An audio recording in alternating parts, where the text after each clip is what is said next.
Hello बच्चों, let's read the question. Question says the number of solution of the equation log mod of x minus 1 to the base 3 into log mod of x minus 1 to the base 4 into log mod of x minus 1 to the base 5 is equal to log of mod of x minus 1 to the base 5 plus log of mod of x minus 1 to the base 3 into log of mod of x minus 1 to the base 4 are option A is 3, option B is 4, option C is 5, option D 6. हमें given equation के number of solution बताने हैं. First we see the key concept. देखिए, अगर आपको log m raise to power n दिया हुआ हो टू द बेस a, तो ये इक्वल होगा n log m to the base a के. अब गिवन इक्वेशन को अगर आप ध्यान से देखेंगे तो सब में मोड क्या है, x माइनस 1 है, मोड ऑफ x माइनस 1 है. तो सबसे पहला स्टेप आपने क्या करना है, इसी को सिंपल वे में लिखने के लिए मैंने मोड ऑफ x माइनस 1 को t लेट कर लिया. अगर मोड ऑफ x माइनस 1 को आप t लेट करेंगे तो ये क्या बन जाएगा, log 3 to the base log t to the base 3 into log t to the base 4 log t to the base 5 is equal to, right hand side में हो जाएगा log t to the base 5 plus log t to the base 3 into log t to the base 4. अब यहां देखिए, इसे थोड़ा और simplify करने के लिए मैंने क्या किया, इसे log t to the base 5 को z पुट कर लिया. दिस इज इम्प्लाइज यहां पर t किसके इक्वल हो जाएगा, t इक्वल हो जाएगा 5 रेज टू पावर z के. अब मुझे t की वैल्यू मिल गई. अगर t की value 5 raise to power z है तो देखिए हमारे पास log 3t को डिफाइन करते हैं. Therefore log t to the base 3 है यहाँ पर. This is equal to log, मैंने क्या किया, t की जगह रख दिया 5 raise to power z to the base 3. अब हमने की कॉन्सेप्ट का यूज किया, z आगे आ जाएगा और ये बन जाएगा log 5 to the base 3. Therefore similarly आप करेंगे log, देखिए log सेम है दोनों, t टू द बेस 4 है. दिस इज इक्वल टू, मैं एक जैसा ही लिख लेती हूँ, log 5 raise to power z हो जाएगा और यहाँ बेस क्या है 4. ये इक्वल हो जाएगा z log 5 to the base 4. अब ये सारी वैल्यूज अगर हम सब्स्टिट्यूट कर दें, इसे हम इक्वेशन स्टार कह देते हैं क्लैरिटी के लिए. Put all these value in star. अगर हम स्टार में ये सारी वैल्यू रखेंगे तो देखिए क्या बन जाएगा. पहले मैंने log t to the base 3 की जगह रखेंगे.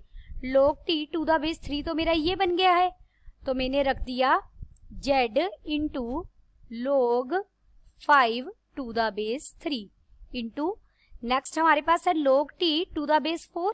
इसकी जगह हम रखेंगे मल्टीप्लीकेशन में z into log 5 to the base 4 into, साथ में क्या है log t to the base 5. log t to the base 5 यहां से तो हमने शुरुआत ही की थी, हमने इसको z रखा था तो ये z हो गया. This is equal to, right hand side में भी ये z हो जाएगा, पहली टर्म यही है, प्लस ये बन जाएगा z log 5 to the base 3 into z log 5 to the base 4.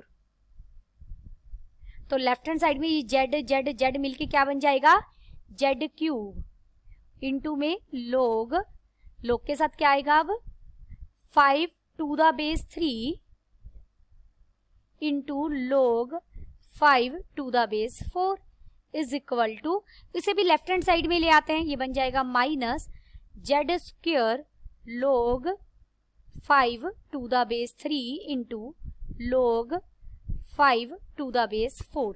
यही है ना, देखिए ये चीज बन जाएगी z square log 5 to the base 3 log 5 to the base 4 और साथ में आ जाएगा minus Z is equal to 0।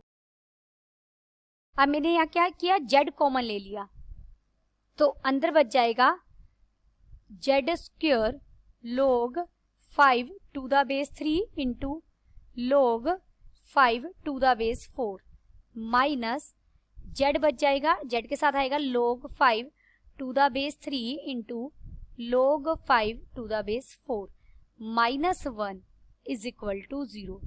यहाँ से z इज इक्वल टू 0 मिला और साथ में क्या मिला, या फिर जेड स्क्वायर और log 5 to the base 3 into log 5 to the base 4 minus log 5 to the base 3 into log 5 to the base 4 into Z minus 1 is equal to 0। ये क्या है, this is a quadratic equation in Z. ये Z में quadratic equation है, तो यहां से आप क्या कर सकते हैं, यहां से आप डिस्क्रिमिनेंट फाइंड आउट कर सकते हैं। डिस्क्रिमिनेंट क्या होता है, बी स्क्वायर, बी क्या है यहाँ पर minus log 5 to the base 3 into log 5 to the base 4 B square हो जाएगा माइनस 4 ए क्या है log 5 to the base 3 into log 5 to the base 4 और साथ में है माइनस 1। देखिए ये सारी टर्म्स पॉजिटिव आ जाएंगी, आप इसका स्क्वायर ओपन करेंगे तो डी हमारा क्या आएगा, पॉजिटिव। डी पॉजिटिव आएगा, ग्रेटर देन 0 आएगी और सारी वैल्यूज जब आप इनको ऐड करेंगे, क्योंकि ये भी माइनस पॉजिटिव हो जाएगा और ये माइनस इस माइनस के साथ मिलकर क्या हो जाएगा, पॉजिटिव। तो डी कैसा हो गया हमारा, पॉजिटिव हो गया। देयरफॉर देखिए जेड एक तो मुझे 0 मिला था और Z has 2 distinct real numbers, distinct real values. लेकिन यहाँ हमारा क्वेश्चन खत्म नहीं होता, हमें क्वेश्चन एक्स में दिया गया था तो हमें एक्स तक जाना है। अब जेड से मैं किस पर जाऊंगी, जेड से हम जाएंगे टी में। देखिए जेड और टी का रिलेशन आपको पता है। नाउ हमारे पास क्या था, t इक्वल था Z 5 raise to power Z. अगर यहाँ जेड को 0 रखेंगे तो भी मुझे t की वैल्यू मिलेगी, और यहाँ मैं जेड की 2 डिस्टिंक्ट वैल्यू मिलूंगी तो भी मुझे जेड की, और यहाँ जो डिस्टिंक्ट वैल्यूज मिलेंगी ना वो पॉजिटिव मिलेंगी।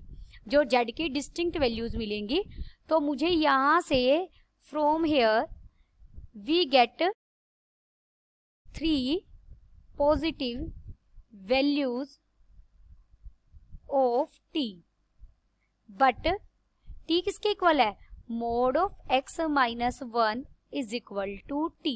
देखिए t की यहाँ डिस्टिंक्ट 3 वैल्यूज मिलेंगी।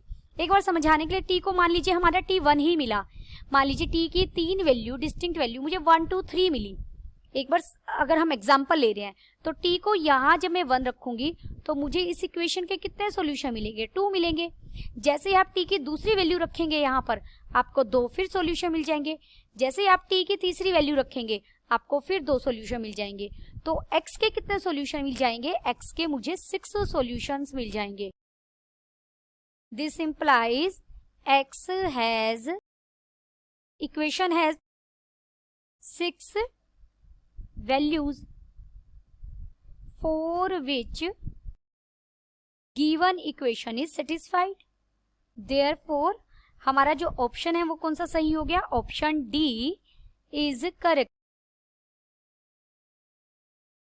Option D is correct. Hope you understood it well. Best of luck.